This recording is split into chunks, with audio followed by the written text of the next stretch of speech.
প্রধানমন্ত্রীর আগমন ফুলবাড়ীবাসীর পক্ষ থেকে নারে তাকবীর, নারে তাকবীর।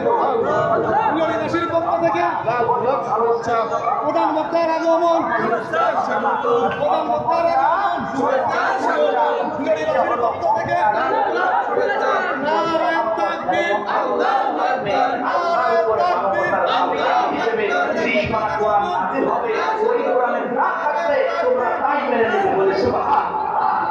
তাহলে কারা বললো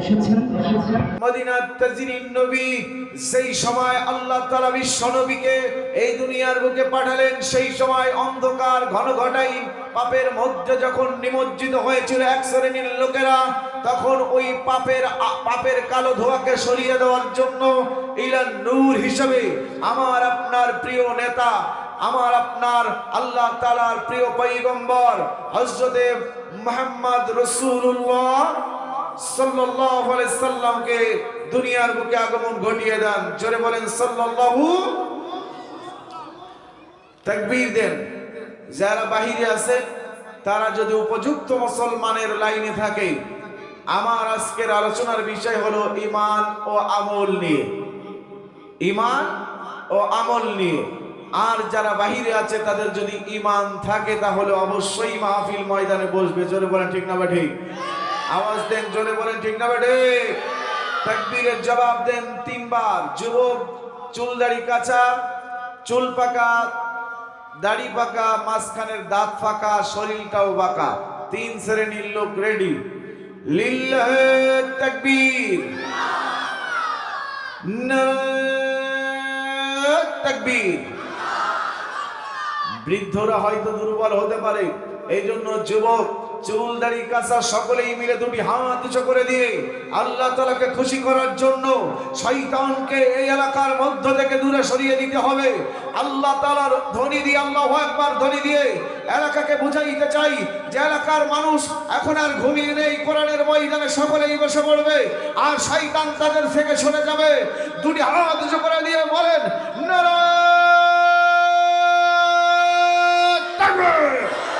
লিল্লাহ তাকবীর, লা নারে তাকবীর। আল কোরআনের আলো, আল হাদিসের আলো, দুনিয়ার মুসলিম, দুনিয়ার মুসলিম আলেম ওলামা যেখানে, বাতিল আছে যেখানে, শয়তান আছে যেখানে, ইসলামের শত্রুরা, ইসলামের বন্ধুরা, হ্যাঁ চাচা দাঁত একটাও নেই, তাও বলছে যে হুঁশিয়ার সাবধান। বন্ধুকে যদি হুঁশিয়ার করে তাহলে আর কি সহ্য করবে কেউ?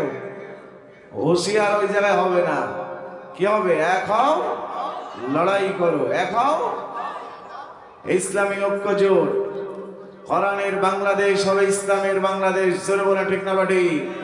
মুসলমান ভাইরা আমার, আল্লাহ তাআলা রব্বুল আলামিনের পবিত্র কোরআনের সূরা আস-সাফ থেকে আমি দুইটা মাত্র আয়াত তেলাওয়াত করেছি।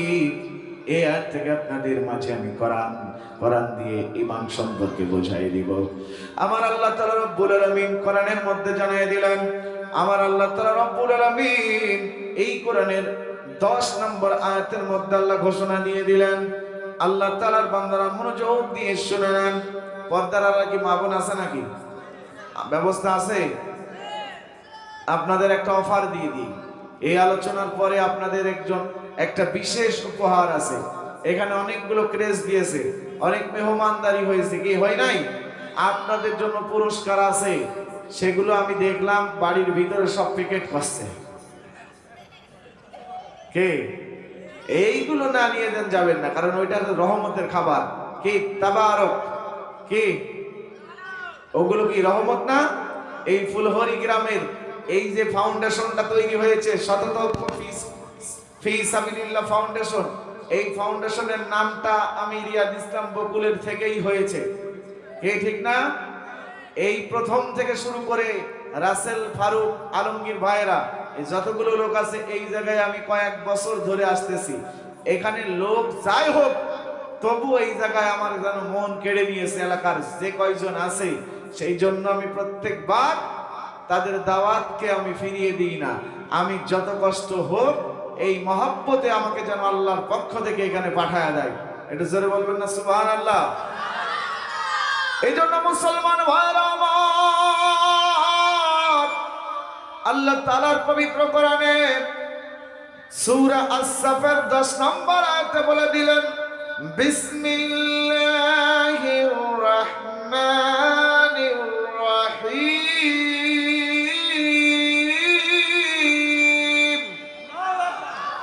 ইয়া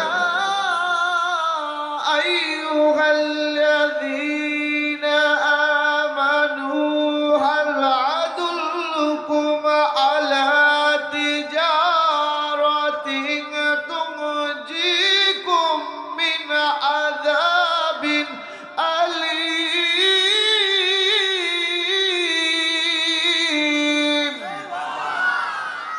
আমার আল্লাহ তাআলা রব্বুল আলামিন সূরা সাফের 10 নম্বর আয়াতে কি সুন্দর করে ঘোষণা দিলেন, হে ঈমানদারগণেরা। কারে ডাকলেন? হে ঈমানদারগণেরা, যারা ঈমান এনেছে তাদেরকে ঈমানদার বলে, ঠিক না বেঠিক? আর যারা ঈমান আনে নাই তাদেরকে আমার আল্লাহ হে ঈমানদার বলে নাই, ঠিক না বেঠিক? বলে, হে ঈমানদার, হে ঈমানদারগণ, আমি কি তোমাদের এমন এক ব্যবসার কথা জানাই দিব যা তোমাদেরকে যন্ত্রণাদায়ক আযাব হতে রক্ষা করবে। ঈমানদারদের ঘোষণা দিয়ে জানিয়ে দিচ্ছে, বেঈমানদেরকে নয়। জোরে বলেন ঠিক না বেঠিক? তাহলে ঈমানদার আমরা কি সবাই ঈমানদার নয়? কথা বলেন। এই জায়গায় বসেছেন কোন ভয়ে? তাহলে ঈমান আছে। কে আছে? যারা বাহিরে আছে ওরা ফুসকা, পাপড় ভাজা, বাদাম আর যা করতেছে ওদের ঈমান এখনো ঠিক মতো আসে না, এই জন্য মাহফিলে বসতেছে না। জোরে বলে ঠিক না বেঠিক? ও মুসলমান ভাইয়েরা আমার, আয়াতের মধ্যে আল্লাহ তাআলা ঈমানদারদেরকে সুন্দর করে ডেকে বললেন, হে ঈমানদারগণেরা, আমি কি তোমাদেরকে এমন এক ব্যবসায়ের কথা বলে দেব, জানায় দেব যা তোমাদের যন্ত্রণাদায়ক আযাব হতে রক্ষা করবে। তাহলে ঈমানদারদেরকে সংবাদটা দিচ্ছেন কে? ঈমান। আমরা যে এই জায়গায় বসেছি আজকের বিষয় ঈমান ও আমল নিয়ে হবে। আল্লাহর রাস্তায় যখন একজন বান্দা নামাজ পড়তে যায়, এই নামাজের আগে তার মধ্যে আশা লাগে কি? কি আশা লাগে? ঈমান আশা লাগে। এখন ইসমাইল আসলে তো হবে না, কি আশা লাগবে? ঈমান আনতে হবে। ঈমান এই 5টা খুঁটির মধ্যে, রোকনের মধ্যে আল্লাহ তাআলা সর্বপ্রথম দিয়েছেন কালেমা। আর কালেমার আরেক অর্থ তাওহীদের বার্তা। আর সেই তাওহীদের প্রতি প্রতিষ্ঠিত হয়ে ঈমান গ্রহণ করার নামই হলো কালেমার দাওয়াত গ্রহণ করা। জোরে বলেন ঠিক না বেঠিক? সম্মানিত হাজিরিন, তারপরে নামাজ, রোজা, হজ, যাকাত এগুলো পর পর আসতেছে। আগে যদি ঈমান না আসে তাহলে কি সে নামাজ পড়তে যায়? নামাজ যে পড়তে যায় ওর মধ্যে কিঞ্চিত পরিমাণ ঈমান থাকলেও আছে, যার কারণে নামাজ পড়তে যায়, রোজা রাখে, হজ করতে যায়, যাকাত দিতে যায়, কোরআনের ভালোবাসে, কোরআন প্রেমিকদেরকে ভালোবাসে, কোরআন আলাদেরকে ভালোবাসে। জোরে বলেন ঠিক না বেঠিক? এই জন্য মুসলমান ভাইরা আমার, বাবাজিরা আমার, ঈমান কিভাবে আনতে হবে শুনে নেন। আল্লাহর নবীজি যখন যুদ্ধের ময়দানে চলে গেছে, কাফেরদের সঙ্গে যুদ্ধ শুরু করে দিল। আর আল্লাহ তাআলার নবীর একজন সাহাবী হযরতে হামজা রাদিয়াল্লাহু তাআলা তার নতুন বিবাহ করে স্ত্রীর সঙ্গে রাত্রি যাপন করলেন, বাসর ঘর করলেন। কে যেন একটা আওয়াজ দিয়ে দিল, ও হামজালা, যুদ্ধের ময়দানে যুদ্ধ শুরু হয়ে গেল, নবীজিকে আক্রমণ করেছে ওই কাফের বাহিনীরা।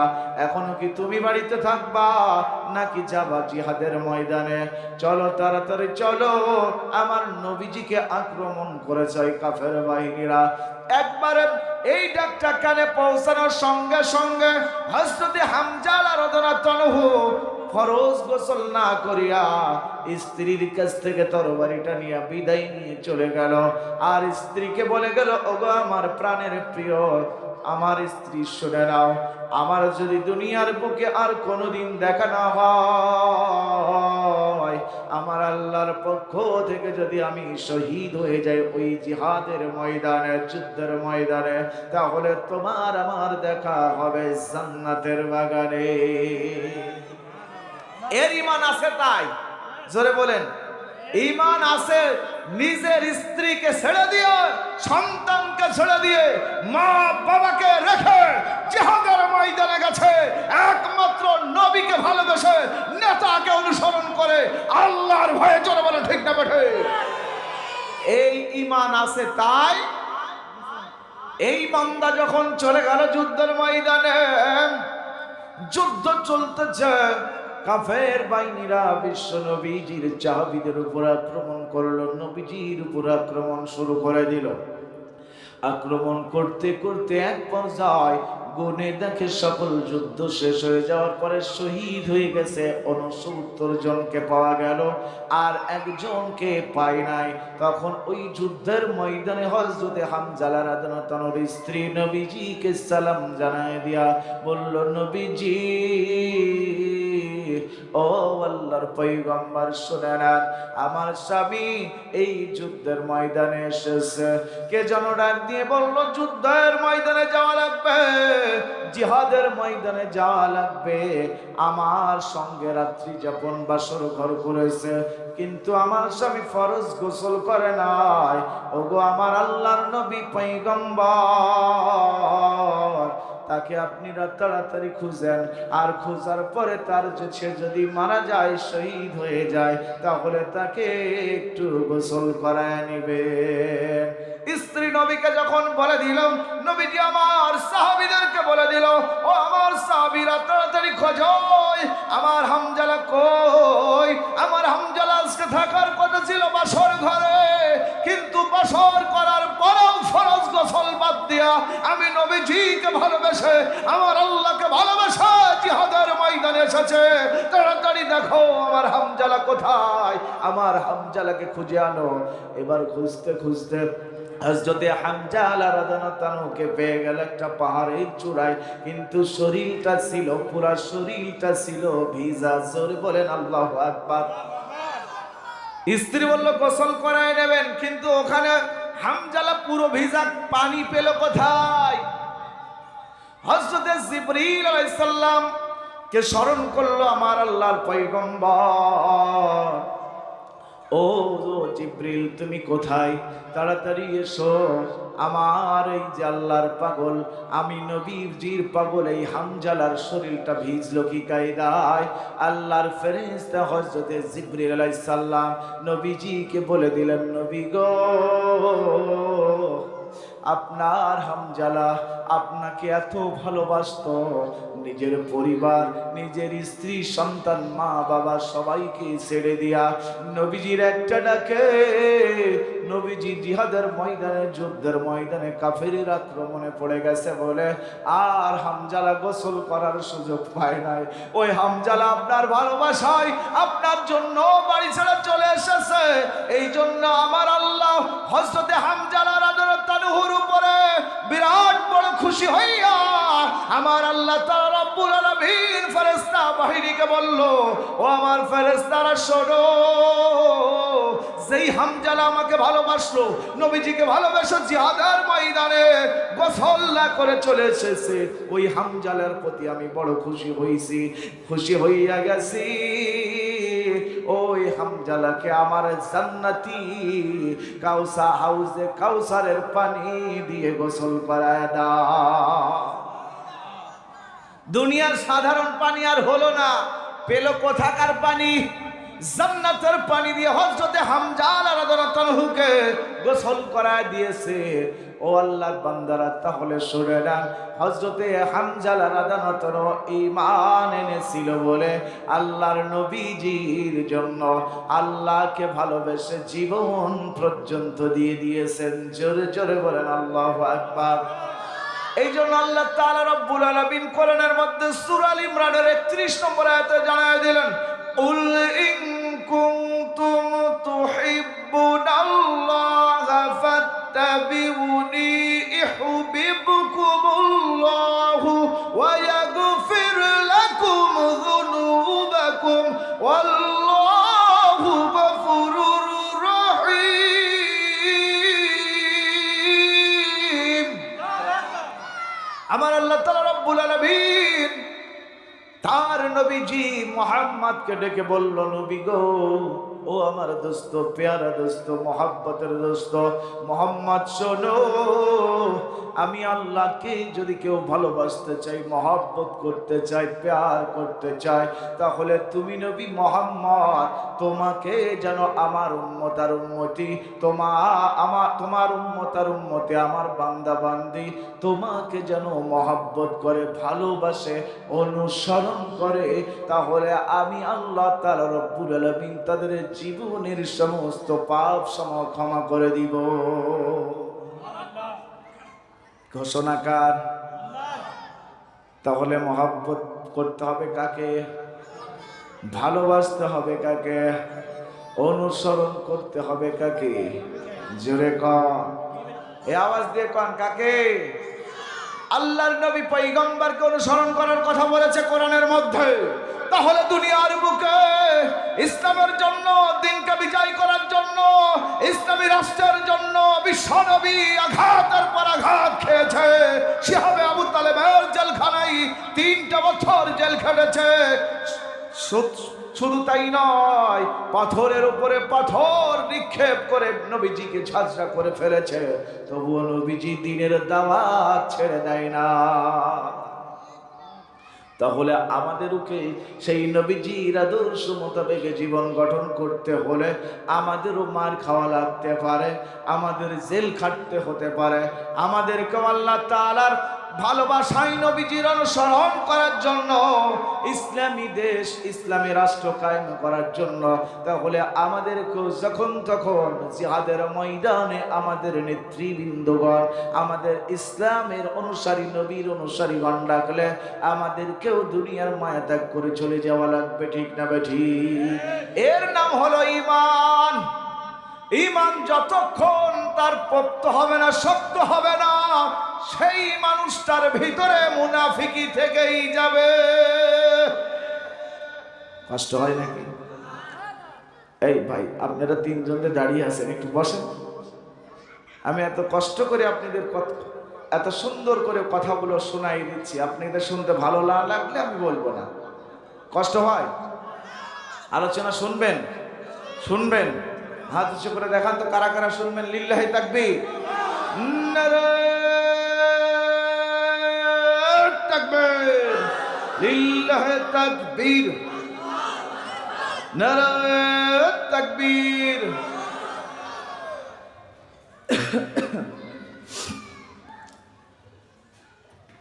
তাহলে মনের ভিতর একটু তেজ বাড়িয়ে দিলাম নাকি?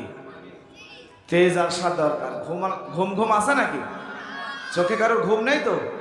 এক চোখ খোলা এক চোখ বন্ধ এরম নাই তো? তাহলে আমরা সবাই সচেতন হয়ে চোখ খোলা রেখে আওয়াজ শুনবো, নারায়ে তাকবীর। আওয়াজ জোরে ধারেন। বসান যা দেবেন একবার চৈতিয়ে বসান, মনে নেই? নারায়ে তাকবীর, নারায়ে তাকবীর, তোলো তাকবীর ধ্বনি ধরা ইয়া আকবার, তোলো তাকবীর ধ্বনি ধরা ইয়া আকবার। বীর মুসলমান ধরো আল কোরআন, ফিরিয়ে আনো সেই হারানো সম্মান। নারায়ে তাকবীর, নারায়ে তাকবীর। যে আওয়াজ শুনে ওরে মুসলমান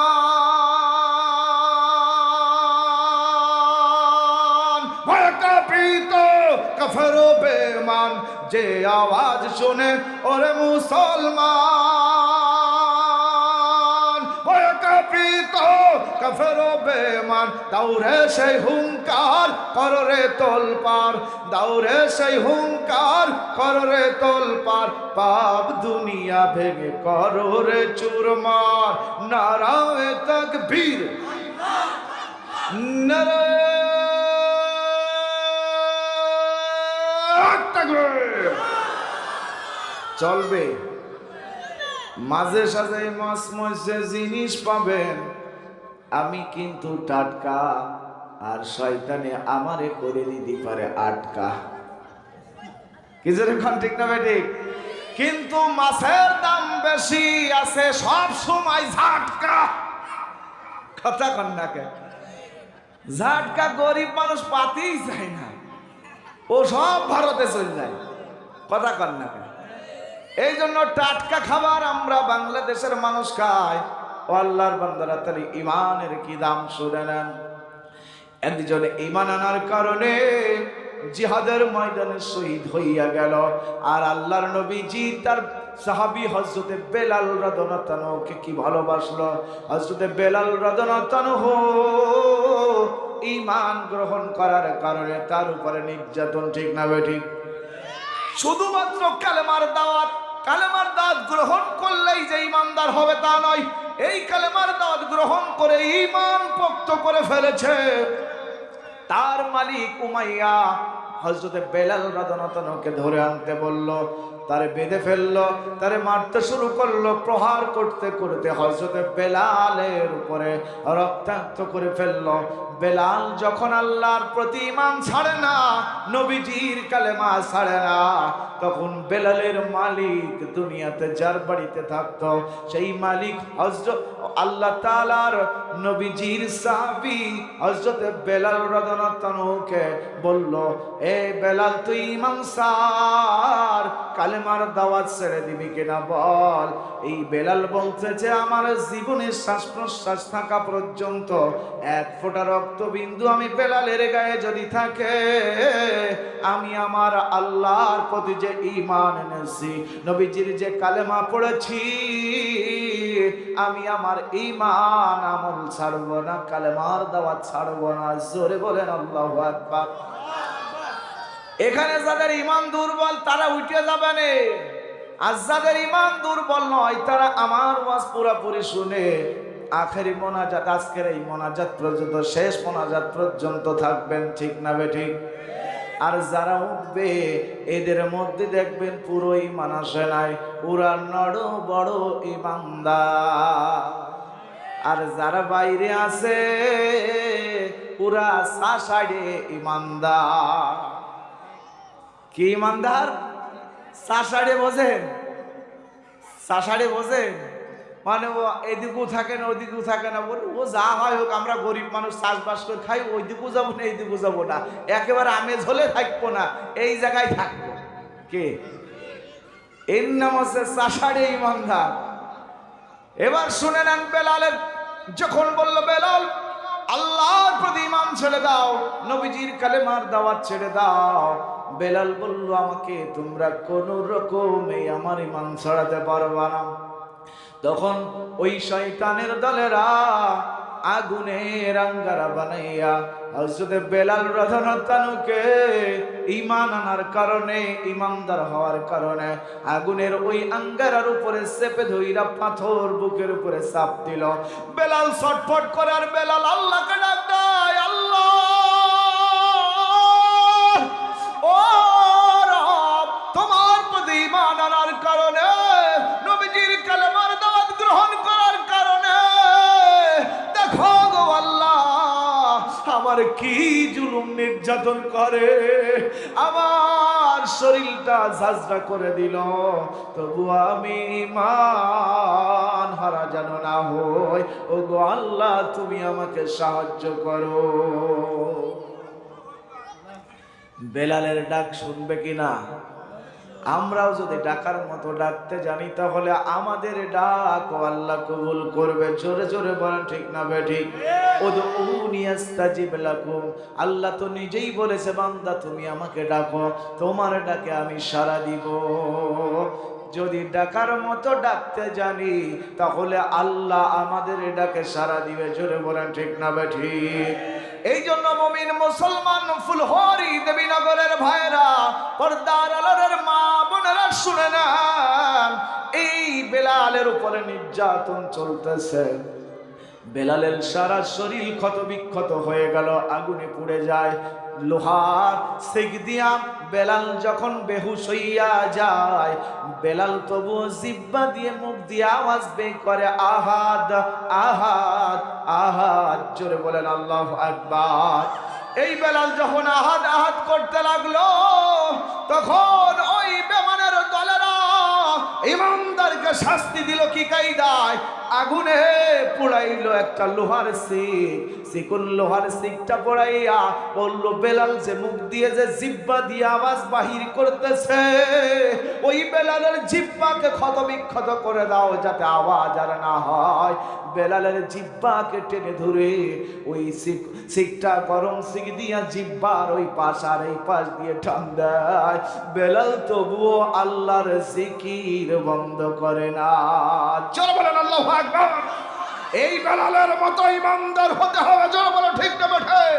বাংলাদেশে ইসলামকে কায়েম করার জন্য, দিনকে প্রতিষ্ঠিত করার জন্য বেলালের মতো ভূমিকা যদি আমার আপনার উপরে আসে, মা বাবাকে ছেড়ে যদি চলে যেতে হয়, সন্তানকে যদি এতিম বানাতে হয়, নিজের স্ত্রীকে যদি বিধবা বানাতে হয়, তবুও কারা কারা ইসলামের পক্ষে ঈমানের সাথে লড়তে চাই? কারা কারা দুটি হাত উঁচু করে দেখা দেয়? নারে তাকবীর! নারে তাকবীর! এই বেলালের মতো ঈমান আনতে হবে। বেলালের মতো যতক্ষণ হবা না, ওই হামজালার মতো ঈমান যতক্ষণ আনবা না, ততক্ষণ আমি আপনি ঈমানদার হতে পারবো? জোরে বলেন পারবো? আজকের প্রধান অতিথি উনি একজন হাজী সাহেব। উনিও হজে গিয়েছে কার ভয়ে? কার ভয়ে? এই হজ করার কথা এই পাঁচটা রুকনের মধ্যে আছে না নাই? ঈমানের পরে নামাজ, নামাজের পরে রোজা, রোজার পরে আছে হজ, তারপরে রয়েছে কি? যাকাত। তার মানে 4 নাম্বার রুকন আমল করতেছে। রসুলের পুরোপুরি সুন্নত ওনার ভিতরে এসেছে। আল্লাহ তাআলার ভয় না থাকলে, অর্থাৎ ঈমান যদি না থাকতো, আল্লাহর ভয় থাকতো? জোরে বলেন থাকতো কিনা? আল্লাহর বান্দারা মনোযোগ দিয়ে শুনে না। ওই বেলালকে অত্যাচার করতে লাগলো বলেন। হঠাৎ করে আল্লাহর নবীজির সাহাবী হযরতে আবু বকর সিদ্দিক রাদিয়াল্লাহু আনহু বেলালের মালিকের কাছ থেকে বেলালকে কিনে নিল, আজাদ করে দিল, মুক্ত করে দিল। এই বেলালকে নবীজির দরবারে নিয়ে চলে গেলেন। বেলালকে নিয়ে যাওয়ার পরে বেলালের ঈমান এত শক্ত বলে আমার আল্লাহর নবীজি ওই বেলালকে বলে দিল, বেলাল, ঈমান আনার উপহার তুমি পেয়ে যাবে আমার আল্লাহর পক্ষ থেকে। আল্লাহ আমার ঘোষণা দিয়েছে, ফেরেশতা জিবরিল জানায় গেছে, ও বেলাল তুমি আজ থেকে মসজিদের মুয়াজ্জিন। পুরস্কার সম্মানের জায়গা কে দিয়ে দিল? কে দিয়ে দিল? জুলুম নির্যাতনের পরেই তো সম্মান দিয়ে দেয় কে? তাহলে মুসলমান, আজকের এই বাংলাদেশে ইতিপূর্বে যত জুলুম নির্যাতন আলেম ওলামার উপরে, কোরআন ওয়ালাদের উপরে হয়েছে, আল্লাহ তাআলা সেই সমস্ত কোরআন ওয়ালাদের সম্মান, ইজ্জত, মান সম্মান সব বাড়িয়ে দিয়েছে কে? সে আল্লাহ আছে না নাই? এই আওয়াজ দেন আছে না নাই? সেই আল্লাহ আজ আছে, কাল আছে, কিয়ামত পর্যন্ত থাকবে। তারপরে আবার বিচার থেকে শুরু করে বিচারের পরে হাসরের মাঠ, মাঠের থেকে জান্নাত জাহান্নাম, সব সময় আল্লাহ থাকবে, ঠিক না বেঠে? শুধু আমি আর আপনি দুনিয়াতে থাকবো না, তাহলে দুনিয়াতে ক্ষমতার বড়াই করে এত মানুষকে নির্যাতন জুলুম করে এত মানুষকে কষ্ট দিয়ে কি লাভ হবে? জোরে বলেন, ঠিক না বেঠি? কোনো লাভ হবে না। বেলালের দায়িত্ব দিয়ে দিল কোথায়? আজান দেওয়ার অনুমতি দিলেন এবং সম্মানের জায়গায় বেলালকে দিয়ে দিলেন। বেলাল, তুমি মসজিদে নববীতে আজান দেওয়া শুরু করবা, তুমি মুয়াজ্জিন, তোমার মাথা থাকবে সবার, তোমার মাথা, তোমার চেহারা মোবারক হাসরের মাঠে একটি সুন্দর ছায়াতলে সবার উঁচু থাকবে, তার মানে তোমার শির হবে উঁচু। জোরে বলে, ঠিক না বেঠে? আমরা ওই মুয়াজ্জিনের পক্ষে, ঠিক না বেঠে? কিন্তু মুয়াজ্জিন মসজিদে যখন আজান দেয় তখন আমরা মুসল্লি আজান, কথা বলেন না কেন? চাচা বলছে শরীর তখন চলে না, আজ গাড়ি চলে না, গাড়ি চলে না, চলে না, মুয়াজ্জিন আজান দিলে তখন ঘুম ভাঙে না, ঠিক না বেঠিক? তখন গাড়িও চলে না, ঘুমও ভাঙে না। শয়তানে এমন কায়দায় জম ধরা ধরে রাখে, দোস্ত হিসাবে, বন্ধুত্ব হিসাবে বন্ধুত্ব করে নেয় শয়তান, ঠিক না বেঠিক? এই জন্য মুসলমান ভাইরা আমার, আল্লাহর বান্দারা শুনে নেন, এই বেলালকে দায়িত্ব দিল মুয়াজ্জিনের। বেলাল আজান প্রতিদিন দিয়ে দেয়। হঠাৎ করে কিছুদিন পরে আল্লাহর নবীজি বেলালকে বলল, বেলাল, মসজিদে যে প্রতিদিন আজান দাও, ওই আজানের মধ্যে কয়েকটি বাক্য আজকে পরিবর্তন করে বলবা। এবারে বেলাল তখন আজান দেওয়ার সময় বাক্য পরিবর্তন করলো, আর আজানটা ছিল ফজরের আজান। শুনবেন, কথা বলেন, শুনবেন? বেলাল আজান দিল ফজরে, সেই ফজরের আজান শোনার ইচ্ছা নাই? জেগে উঠবে তো? হযরতে বেলাল রাদিয়াল্লাহু আনহু মসজিদের মিনারায় চলে গেলেন আজান দেওয়ার জন্য। নবীজি হুকুম করেছে, নবীজি আদর্শ মানতে বলা হলো। নবীজি যখন বলল, বেলাল যাও, ফজরের আজানে আজকে বাক্য পরিবর্তন করে দিবা। এইবার বেলাল মসজিদের মিনারের মধ্যে দাঁড়িয়ে গেল। মিনারের মধ্যে যে আল্লাহর নামের আজান ধ্বনি শুরু করলো, আল্লাহু আকবার,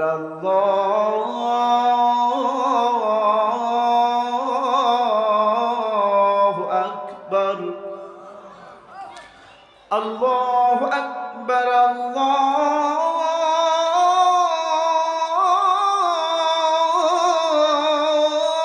আল্লাহু আকবার, আশহাদু আন লা ইলাহা ইল্লাল্লাহ,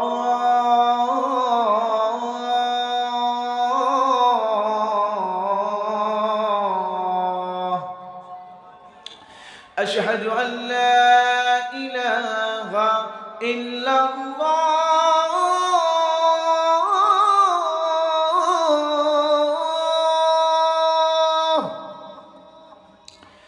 আশহাদু আন্না মুহাম্মাদার রাসূলুল্লাহ,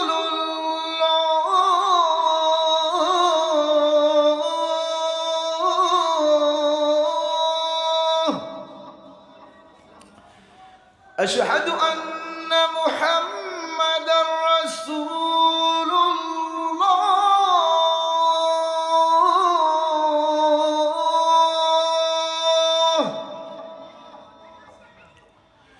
হাইয়া আলাল জিহাদ,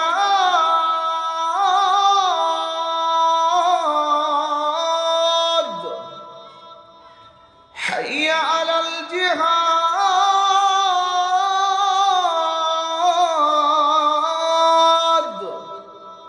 হাইয়া আলাল জিহাদ,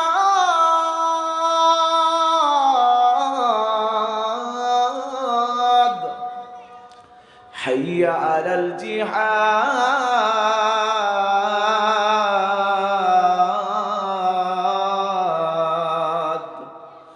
আল্লাহু ফজরের আজানে আরেকটা বাক্য আছে, আসসালাতু খায়রুম মিনান নাওম,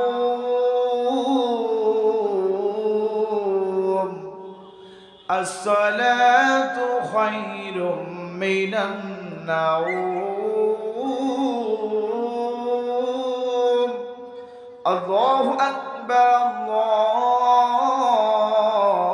আল্লাহু আকবার, লা ইলাহা ইল্লাল্লাহ। জোরে বলেন আল্লাহু আকবার। তাহলে আজানের বাক্য পরিবর্তন আছে না নাই? কোন জায়গায় মনে আছে তো? আল্লাহ মহান, আল্লাহ মহান, আল্লাহ মহান, আল্লাহ মহান। আমি সাক্ষ্য দিচ্ছি যে আল্লাহ ছাড়া কোনো শরীক নাই, কোনো ইলাহা নাই। আরো সাক্ষ্য দিচ্ছি যে মুহাম্মদ আল্লাহর বান্দা ও রাসূল। জোরে বলেন ঠিক না বেঠিক? তারপরে বলল হাইয়া আলাস সালার জায়গায়, হাইয়া আলাল ফালার জায়গায় বলল হাইয়া আলাল জিহাদ। এসো যুদ্ধের জন্য এসো, এসো যুদ্ধের জন্য এসো, এসো যুদ্ধের জন্য এসো, এসো যুদ্ধের জন্য এসো। ঘুম হতে নামাজ উত্তম, ঘুম হতে নামাজ উত্তম। আল্লাহ মহান, আল্লাহ মহান। শেষে আবার সাক্ষী দিয়ে বলল আল্লাহ ছাড়া কোনো ইলাহা নাই। জোরে জোরে বলেন আল্লাহু আকবার। বেলাল এবার মসজিদের মধ্যে যখন মিনারার মধ্যে দাঁড়িয়ে এই ফজরের আজান দিয়ে দিল, আর মহিলা একজন 7 বছরের শিশু সন্তানকে নিয়ে ঘুমিয়েছিল। ফজরের আজান দেওয়ার কারণে মহিলা ঘুম থেকে উঠে নামাজে দাঁড়িয়ে গেল। জোরে বলেন আল্লাহু আকবার। নামাজ পড়ার পরে ওই মা চোখের পানি ছেড়ে দিয়া কান্না করে, আর শিশু 7 বছরের শিশু উঠে দেখে মায়ের চোখে পানি। মা গো তুমি কান্না করো কেন? কি হয়েছে গো মা? তোমার চোখে পানি কেন? কি বলো তো, কি হলো তোমার বলো? মা জননী 7 বছরের শিশু সন্তানকে তখন বলতে লাগলো, ও আমার কলিজার সন্তান, আমার বাবা জান শুনে নাও, আজ থেকে কিছুদিন আগে, কয়েক মাস আগে এই বেলাল মিনারার আজানের মিনারার মধ্যে দাঁড়িয়ে আজান দিয়েছিল।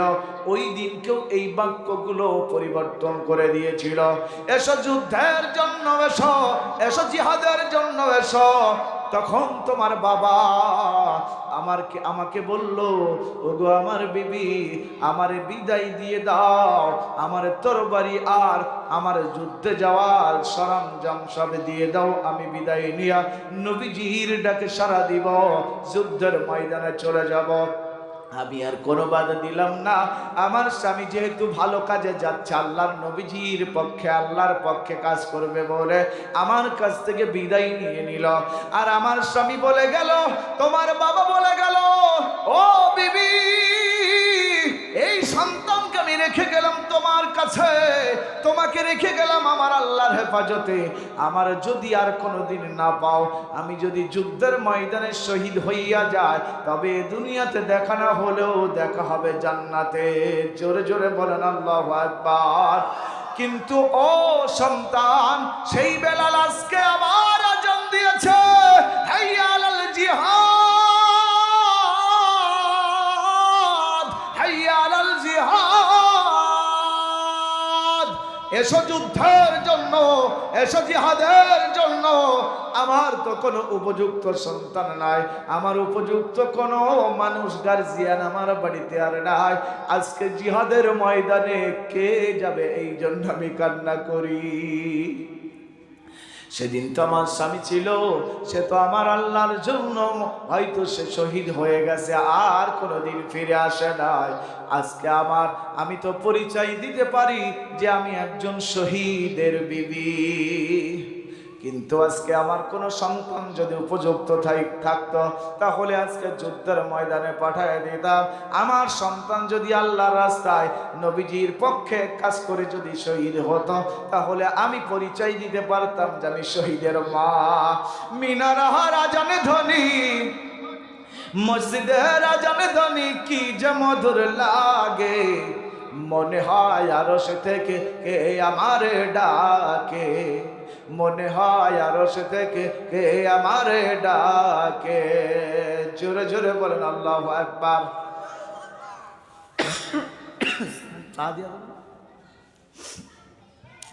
এই মিনারার আজান ধ্বনি শুনে মা নামাজ পড়ে কান্না করে। সন্তান 7 বছরের ছোট্ট শিশু, তার কত বড় ইমানি তেজ দেখে নেন। 7 বছরের শিশু সন্তানের ইমানি তেজ দেখে নেন, মনোযোগ দিয়ে শোনেন। এই 7 বছরের শিশু বলল, মা আমি যুদ্ধের ময়দানে যাব। জোরে বলেন আল্লাহু আকবার। 7 বছরের শিশু মাকে বলছে, মা আমি জিহাদের ময়দানে যাব, যুদ্ধের ময়দানে যাব। মা তুমি আমারে তোমার কোলে করে ফজরের নামাজের পরে সেনাদেরকে, সাহাবীদেরকে বাছাই করা হবে কারা যুদ্ধের ময়দানে যাওয়ার অনুমতি পাবে। মাগো আমি শহীদ হব, আমি গাজী হব না, চলো আমার ওই লাইনে দাঁড় করায় দিবা, আমি যুদ্ধে যাব। মাগো তুমি কান্না করো না, আমি তোমার ওয়াদা, তোমার মনের বাসনা, তোমার নিয়ত আমি 7 বছরের শিশু পূর্ণ করব। জোরে বলেন আল্লাহু আকবার।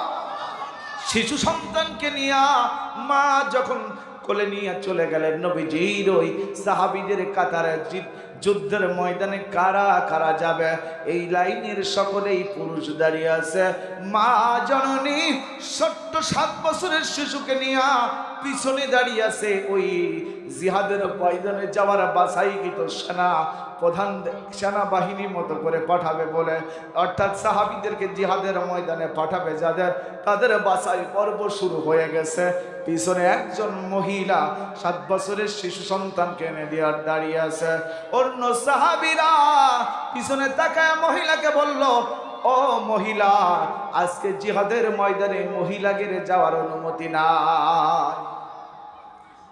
এই মহিলাকে যখন বলল তুমি ফিরে যাও, বলে আমি তো যুদ্ধের ময়দানে যাব না, মহিলাদের যেহেতু অনুমতি নাই, আজকের এই যুদ্ধের ময়দানে আমার এই 7 বছরের শিশু সন্তানকে পাঠায় দিব, যুদ্ধের ময়দানে আমার এই সন্তানকে তোমরা নিয়ে যাও।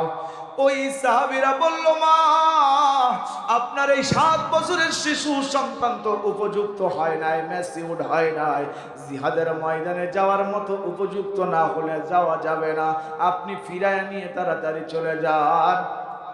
বারবার বলার পরে মহিলার সঙ্গে বাঘ বিতর্ক শুরু হয়ে গেল। সাহাবীদের বলল, না না আমার সন্তানকে এই যুদ্ধের ময়দানে নিয়ে যাওয়া লাগবে। তখন এই আওয়াজটা বিশ্বনবীজির কানে চলে গেল। বিশ্বনবী তখন ওই মহিলাকে ডাক দিল, শিশু সন্তানকে নিয়ে মা তার নবীজির পাশে দাঁড়িয়ে সামনে দাঁড়িয়ে পড়ল। নবীজি বলল, মা গো আজকে তো বাচ্চাদের জিহাদের ময়দানে যাওয়া লাগবে না, আর মহিলাদেরকেও যাওয়া লাগবে না।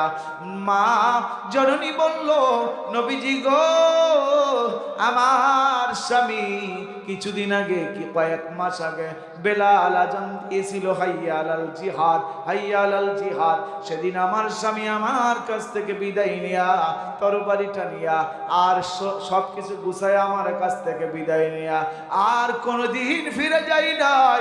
আপনার ডাকে সাড়া দিয়া যুদ্ধের ময়দানে এসেছিল, নিশ্চয়ই শহীদ হয়েছে আমার স্বামী। কিন্তু আজকে আবার বেলাল বলল হাইয়া আলাল জিহাদ, এই জন্য যুদ্ধের ময়দানে যাওয়ার তো আমার কোনো উপযুক্ত সন্তান নাই, আমার 7 বছরের শিশুকে আপনি নিয়ে যান। লা ইলাহা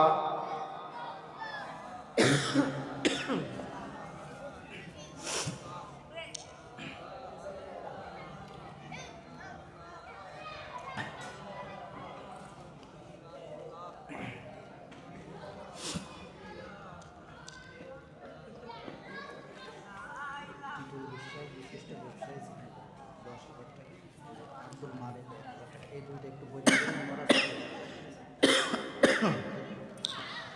আলহামদুলিল্লাহ।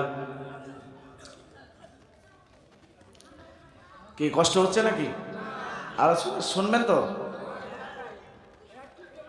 তার মধ্যে এখানে একটু আমাদের মেহমানগণ যারা দূর থেকে এসেছে হয়তো তারা চলে যাবে। ওনারা এই মাহফিলে এই শততৌক্য ফি সাবিলিল্লাহ ফাউন্ডেশনের তাফসিরুল কোরআন মাহফিলে দান করেছেন জনাব মোহাম্মদ টিটুল বিশ্বাস 10,000 টাকা। জোরে বলেন মারহাবা, আরো জোরে মারহাবা।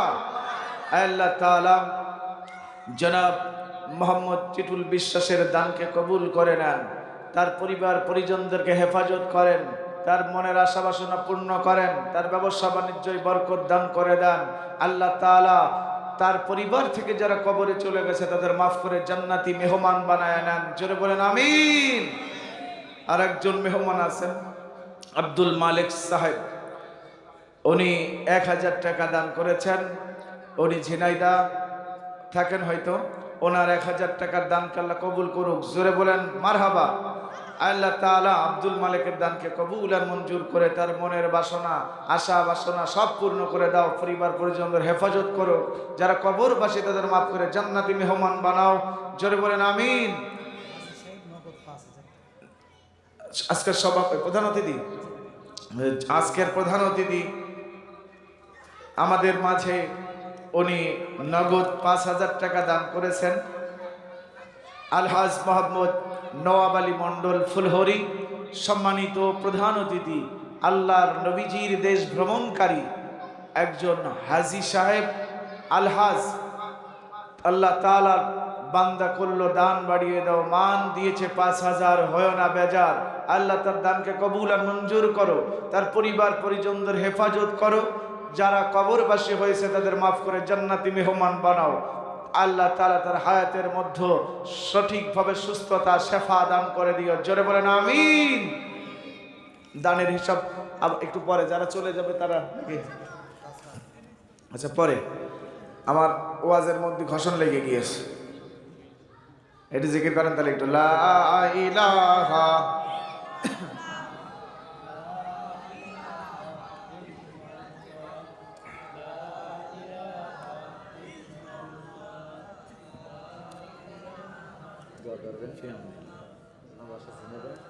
ঝিনেদার 7 তারিখ বস করছি যে আপনার কি যেন আইসক্রিম ভবনের সামনে কামাল স্যার দাওয়াত দিছিল।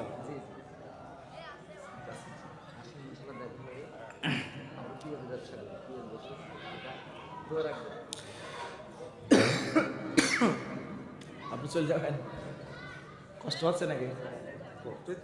অসুবিধা খারাপ লাগছে? অসুবিধা খারাপ লাগছে না? ঠিক আছে, আল্লাহ বাঁচিয়ে রাখুন, ভালো থাকেন, দোয়া করে নেওয়ার জন্য। লা ইলাহা ইল্লাল্লাহু মুহাম্মাদুর রাসূলুল্লাহ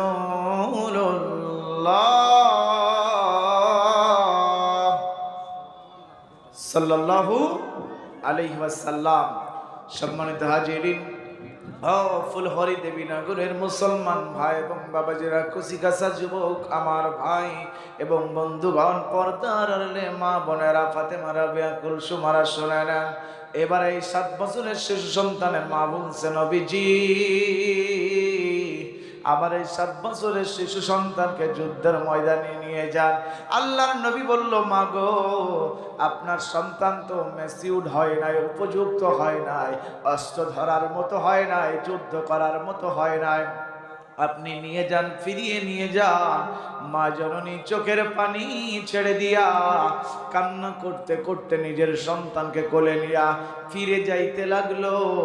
মার চোখের পানি দেখে 7 বছরের শিশু সন্তান মার কোল থেকে লাফ মেরে এক দৌড় দিয়ে নবীজির সামনে, জোরে বলেন আল্লাহু আকবার। নবীজির সামনে যে আবার বলল, ওগো আল্লাহর নবী, আমার মাকে আমি কথা দিয়েছি, আমি ওয়াদা করেছি, প্রতিজ্ঞা করেছি। ও নবীজি, ওয়াদা ভঙ্গকারী কি? ওয়াদা ভঙ্গকারী নবীজিকে প্রশ্ন করলো, ওয়াদা ভঙ্গকারী কি? আপনি তো নিজেই বলেছেন। বলতেছে মুনাফিকি। এইবার বলল, ও আল্লাহর পয়গম্বর, আমি আমার মাকে ফজরের নামাজের পরে আমি আমার মাকে কথা দিয়েছি, আমি শহীদ হব, গাজী হব না। আমার জিহাদের ময়দানে পাঠায় দাও, নবীজির সামনে নিয়ে যাও। আমাকে তো নিয়ে এসেছে, আপনি কেন ফিরে যান? আমার মার প্রতিজ্ঞাকে, আমার প্রতিজ্ঞা কেন ভঙ্গ করতে চান? নবীজির এই কথা ছোট্ট বাচ্চার শোনার পরে নবীজি বলল, বাচ্চা তুমি তো মেচিউর হও নাই, উপযুক্ত হতে পারো নাই। নবীজির এই কথার উপমায় 7 বছরের শিশুর মা জননী বলল, নবী গো, সামান্য একটু কথা একটু আপনার সঙ্গে বলবো। সেটা হলো, দুনিয়ার বড় বড় আগুন যদি ধরাতে হয়, লাগাতে হয়, ইটের ভাটায় যদি আগুন জ্বালাতে হয়, তাহলে সর্বপ্রথম ছোট্ট একটা কাঠির দরকার হয়। এই জন্য বলেন, ছোট্ট একটু আগুনের দরকার হয়। ছোট্ট আগুন দিয়ে বড় আগুন তোর ধরানো। কথা বলেন ঠিক না বেঠিক? বলল নবীজি, ও আল্লাহর পয়গম্বর, আমার এই শিশু সন্তান সেই ছোট্ট আগুনের ন্যায় আপনার যুদ্ধের ময়দানে যাবে, সে তো যুদ্ধ করতে পারবে না, অস্ত্র ধরতে পারবে না, কিন্তু আমার এই শিশু সন্তানকে আপনি নিয়ে যাবেন একটাই কারণে, আমার সন্তান শহীদ হবে, আমি বলবো আমি শহীদের মা। আমার সন্তানকে নিয়ে যাবেন যুদ্ধের ময়দানে। কাফেরেরা যখন চারিদিক থেকে তীর মারবে, আমার 7 বছরের শিশু সন্তান বাম সাইডে নবী গো আপনার হাত দিয়ে উঁচু করে ধরবেন কাফেরের তীরের দিকে। তীরগুলো আমার সন্তানের বুকে, পিঠে, মুখে লাগবে। আমার 7 বছরের শিশু সন্তানের জন্য আমার দয়ার নবী মদিনাওয়ালা বেঁচে যাবে। আমার সন্তান এইটা করতে পারবে। জোরে বলেন আল্লাহু আকবার। 7 বছরের শিশু সন্তানের মা বলল, ওগো নবীজি, যখন কাফেরেরা ডান সাইড দিয়ে তীর মারবে, আমার এই 7 বছরের শিশু সন্তান আপনার ডান সাইডে উঁচু করে ধরবেন। কাফেরের তীরগুলো আইসা আমার সন্তানের বুকে লাগবে, পিঠে লাগবে, মুখে, চোখে, মাথায়, কানে লাগবে। আমার সন্তান হবে শহীদ। আমার নবীজি আমার সন্তানের বদলতে বেঁচে যাবে, আমার মদিনাওয়ালা নবী বেঁচে যাবে। এটা তো আমার সন্তান করতে পারবে। জোরে বলেন আল্লাহু আকবার। তাহলে কি ছোট বাচ্চা কাজে লাগছে কিনা? চারিদিক থেকে যখন মারার পরে সামনে যখন কাফের বাহিনীরা আমার নবীজিকে তাক করে যখন তীর মারবে, ওগো দয়ার নবী, মায়ার নবী, আমার সন্তানকে আপনার বুকের বরাবর ধরবেন। উঁচু করে ধরার পরে কাফেরের তীরগুলো আইসা আমার সন্তানের পায়ে লাগবে, মাথায় লাগবে, বুকে লাগবে, চোখে লাগবে, সারা বুক ঝাঁঝরা করে দিবে। আমার সন্তান মারা যাবে। আমার মদিনাওয়ালা নবী, মদিনাওয়ালা নবী আল্লাহর পয়গম্বর বেঁচে যাবে। আমি হাসরের মাঠে সেদিন আমার আল্লাহকে বলবো, আমার আল্লাহকে জানাই দিব, আল্লাহ আপনাকে ভালোবাসায়, আমার নবীকে ভালোবাসায় আমার স্বামী শহীদ। আমার 7 বছরের শিশু সন্তান কাফেরের তীর খাইয়া আমার সন্তান শহীদ, আমার নবী বেঁচে গেল, আমাদের জান্নাত দিয়ে দাও। ইল্লাল্লাযীনা আমানু ওয়া আমিলুস সালিহাতি ফালাহুম আজরুন গায়রু মামনুন। নিশ্চয় যারা ভালো কাজ করবে, নেক কাজ করবে, সালাত আদায় করবে, আমার আল্লাহ তাদের জন্য জান্নাতের মধ্যে নাজ নিয়ামত পুরস্কারের ব্যবস্থা করে রেখেছে। জোরে বলেন সুবহানাল্লাহ। তাহলে 7 বছরের শিশুর ঈমান কত বড় টাটকা, জোরে বলেন ঠিক না বেঠিক? ও যদি জিহাদ মাঠে মাগো মৃত্যুও হয়, ও যদি জিহাদ মাঠে মাগো মৃত্যুও হয়, তোমার চোখে যেন জল ঝরে না, তোমার চোখে যেন জল ঝরে না, কিয়ামতে পরিচয়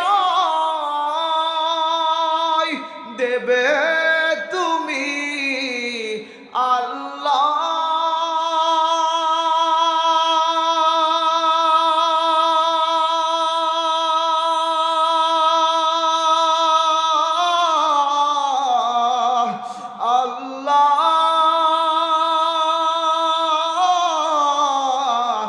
আমি শহীদের মা, জোরে বলেন আল্লাহু আকবার। তাহলে ভাইরা আমার, মুসলমান বাবাজিরা আমার, তাহলে ঈমান আনার কারণে 7 বছরের শিশু সন্তান জিহাদের ময়দানে শহীদ হতে চাইল, মা তার সন্তানকে ঈমান আনার কারণে স্বামীকে জিহাদের ময়দানে পাঠিয়ে দিল, সন্তানকে জিহাদের ময়দানে পাঠিয়ে দিল। তাহলে ও দুনিয়ার মানুষেরা, এই যে আল্লাহ তাআলার ভয়, আল্লাহর প্রতি ভালোবাসা, ঈমান আনার কারণে এরা জীবনের মায়া ত্যাগ করে দিয়েছে, জোরে বলেন ঠিক না ঠিক? আল্লাহর বান্দারা মনোযোগ দিয়ে শুনে নেন, আমি সূরা আস-সাফের 10 নম্বর আয়াতের কথা এতক্ষণ আপনাদের শোনাচ্ছিলাম যে ঈমান কি জিনিস। আর ঈমান যদি না আসে তাহলে সে আল্লাহর রাস্তায় কখনো চলতে পারে না। নিজের জীবনের মায়া ত্যাগ করে হলেও ইসলামকে প্রতিষ্ঠিত করার জন্য দ্বীনের দাওয়াত দিয়েই যাবে, জোরে বলেন ঠিক না ঠিক? রাজি আছেন তো? জোরে বলেন রাজি আছেন? ওয়াজ চলবে তো? ঈমানের ওয়াজ কিন্তু এখনো শেষ হয়নি, একের পরে এক এখন খালি মেশিন জড়াবো আর বের করবো। কি কথা বলেন ঠিক না বেঠিক? দেখি কারা রাজি আছেন, একটু হাত উঁচু করে দেখান তো ভাই। চাচা হাত উঁচু করেন। ওরে চাচা টাটকা চাচা, হাত তুলতে বাদ রাখছে না, আর ওয়াজ চলবে। নারে তাকবীর, লিল্লাহ তাকবীর। আল্লাহ তাআলা রব্বুল আলামিন এই দেবীনগরের ফুলহরি এলাকার মানুষগুলোকে আল্লাহ তাআলা ইমানদার হিসাবে কবুল আর মঞ্জুর করুক, সকলে বলেন আমিন। মুসলমান ভাইরা আমার, বাবাজিরা আমার, আল্লাহ তাআলা রব্বুল আলামিনের বান্দারা পবিত্র কোরআনের সূরা আস-সাফের 10 নম্বর আয়াতের ঈমান গ্রহণ করার কথা, আর আল্লাহ তাআলা জান্নাতের সুসংবাদ দিয়ে দিয়েছে যে ও হে ঈমানদারগণেরা, আমি কি তোমাদের এমন এক ব্যবসার কথা বলে দিব যা তোমাদের কঠিন যন্ত্রণা থেকে, আযাব থেকে মুক্ত করবে। সেটা কোন রাস্তা? তাহলে শুনে নেন। আল্লাহ তাআলা রব্বুল আলামিন সূরা আস-সাফের 11 নম্বর আয়াতে বলে দিলেন, আমার সঙ্গে জোরে পড়ুন, বিসমিল্লাহির রাহমানির রহিম। তুমিনুনা বিল্লাহি ওয়া রাসূলিহি ওয়া তুজাহিদুনা ফি সাবিলিল্লাহি বিআমওয়ালিকুম ওয়া আনফুসিকুম, যালিকুম খায়রুল লাকুম ইন কুনতুম তা'লামুন।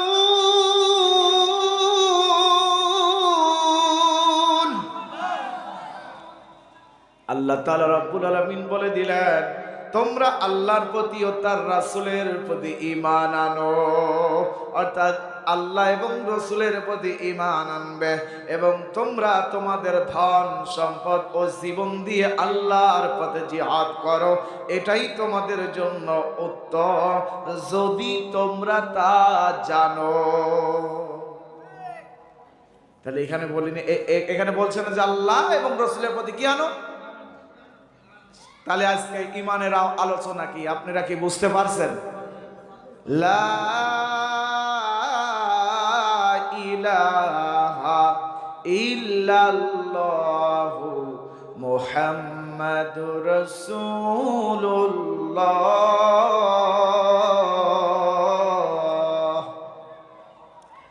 এক আল্লাহ ছাড়া কোনো ইলাহা এবং আল্লাহর নবী, আল্লাহর বান্দা এবং নবী ও রাসূল কে? তিনি হযরতে মুহাম্মদ রাসূলুল্লাহ সাল্লাল্লাহু আলাইহি সাল্লাম। তাহলে এই জায়গায় এই কোরআনের মধ্যে আল্লাহ ঘোষণা দিয়ে দিলেন যে তোমরা আল্লাহ এবং রসুলের প্রতি ঈমান আনবে এবং তোমাদের জান, তোমাদের ধন সম্পদ ও জানমাল দিয়ে জিহাদ করবে। এটাই তোমাদের জন্য উত্তম, তোমরা যদি তা জানো বা জানতে। জোরে বলেন ঠিক না বেঠিক? তাহলে এতক্ষণ যেগুলো আলোচনা করলাম, এরা কি ঈমান এনেছে না আল্লাহর প্রতি আর রসুলের প্রতি? তারপরে জান দিল না? জোরে বলেন, কি দিল? জান দিল না? তাহলে আমাদেরকেও সেইভাবে ঈমান গ্রহণ করা লাগবে। আল্লাহ এবং রসুলের প্রতি ঈমান আনতে হবে, ধন সম্পদ এবং জান ও মাল দিয়ে জিহাদ করতে হবে। তারপরে উত্তম কাজটা আমরা পেয়ে যাব, উত্তম ফাইসালা আমরা পেয়ে যাব, পুরস্কার পেয়ে যাব। জোরে বলেন ঠিক না বেঠিক? আজ নয় কাল আসবে রে সেই দিন, আজ নয় কাল আসবে রে সেই দিন, উড়বে পতাকা, উড়বে কালিমার, কেটেই যাবে যাবে সকল অন্ধকার। আমার সাথে জোরে জোরে গাবে না? আজ নয় কাল আসবে রে সেই দিন। কই গাছেন না? আজ নয় কাল আসবে রে সেই দিন, উড়বে পতাকা, উড়বে কালিমার, কেটেই যাবে যাবে সকল অন্ধকার। আকাশে বাতাসে বাজবে সুখের বিন, আকাশে বাতাসে বাজবে সুখের বিন, আজ নয় কাল আসবে রে সেই দিন, আজ নয় কাল আসবে রে সেই দিন, উড়বে পতাকা, উড়বে কালিমার, কেটেই যাবে যাবে সকল অন্ধকার। আকাশে বাতাসে বাজবে সুখের বিন, আকাশে বাতাসে বাজবে সুখের বিন, আজ নয় কাল আসবে রে সেই দিন। জোরে বলেন ঠিক না বেঠিক? সেই আশাতে চলতে হবে সাহস নিয়ে, সাথে ডাকতে হবে ধৈর্য নিয়ে আল কোরআনের পথে। সেই আশাতে চলতে হবে সাহস নিয়ে, সাথে ডাকতে হবে ধৈর্য নিয়ে আল কোরআনের পথে। যুগ বদলের গানে দেখো হাজার প্রাণে, যুগ বদলের গানে দেখো হাজার প্রাণে, স্লোগানে স্লোগানে আসছে রে নবীন, আজ নয় কাল আসবে রে সেই দিন, আজ নয় কাল আসবে রে সেই দিন, উড়বে পতাকা, উড়বে কালিমার, কেটেই যাবে যাবে সকল অন্ধকার। আকাশে বাতাসে বাজবে সুখের বিন, আকাশে বাতাসে বাজবে সুখের বিন, আজ নয় কাল আসবে রে সেই দিন। জোরে! আজ নয় কাল আসবে রে সেই দিন। দিকে দিকে যাই শোনা যাই বিপ্লবী আজান, ফিরে পেতে চাই যে তারা হারানো সম্মান। দিকে দিকে যাই শোনা যায় হারান, দিকে দিকে যাই শোনা যায় বিপ্লবী আজান, ফিরে পেতে চাই যে তারা হারানো সম্মান। রক্ত ঝরা পথ যাচ্ছে জনমত, রক্ত ঝরা পথ যাচ্ছে জনমত, আল কোরআনের আলোর কাছে সবচেয়ে আলোহীন, আজ নয় কাল আসবে রে সেই দিন, আজ নয় কাল আসবে রে সেই দিন, উড়বে পতাকা, উড়বে কালিমার, কেটেই যাবে যাবে সকল অন্ধকার। আকাশে বাতাসে বাজবে সুখের বিন, আকাশে বাতাসে বাজবে সুখের বিন, আজ নয় কাল আসবে রে সেই দিন। জোরে বলেন আমিন, জোরে বলেন আমিন, জোরে বলেন আল্লাহু আকবার। ছোট্ট বাচ্চাগুলো কত সুন্দর করে কোরআন শুনতেছে। এরা কাদের সন্তান? ওই 7 বছরের সন্তানের ভূমিকা, ঠিক না বেঠি? আগামীর বাংলাদেশে এই 7 বছরের শিশু থেকে শুরু করে মাতৃগর্ভে যারা আছে তারা পর্যন্ত এই কোরআনের ময়দান থেকে কোরআনের আলোচনা শুনে যদি জিহাদ ইমান যদি নিয়ে আসে, ওই মা ওই বাবা যদি ইমান আনে, তাদের সন্তান হবে ইমানদার। জোরে বলে ঠিক না বেঠে? আর যদি বাবা ইমানদার না হয়, মা যদি ইমানদার না হয়, তাহলে তাদের সন্তানদেরকেও ইমানদার বানানো পারে না, ঠিক না বেঠে? এই সততা ঐক্য ফি সাবিলিল্লাহ ফাউন্ডেশনের যে মক্তব এই জায়গায় চালু করেছে, এই এলাকার মানুষগুলোকে কোরআনের দাওয়াত দিয়ে তার সন্তানগুলোকে মানুষের মতো মানুষ করে আল্লাহর সৈনিক হিসেবে তৈরি করা। জোরে বলে ঠিক না বেঠে? সম্মানিত হাজিরিন, এই জন্য আল্লাহ তাআলা রব্বুল আলামিনের বান্দারা মনোযোগ দিয়ে শোনেন। আমরা এখন চলছে নির্বাচনের ঘোষণা, আর 12ই ফেব্রুয়ারি যেহেতু ভোট, আর কয়েকদিন আছে। কিছু লোক দেবে বাড়ি বাড়ি নোট। 12ই ফেব্রুয়ারি কি ভোট, কিছু লোক বাড়ি বাড়ি দেবে নোট। কি কথা কন না?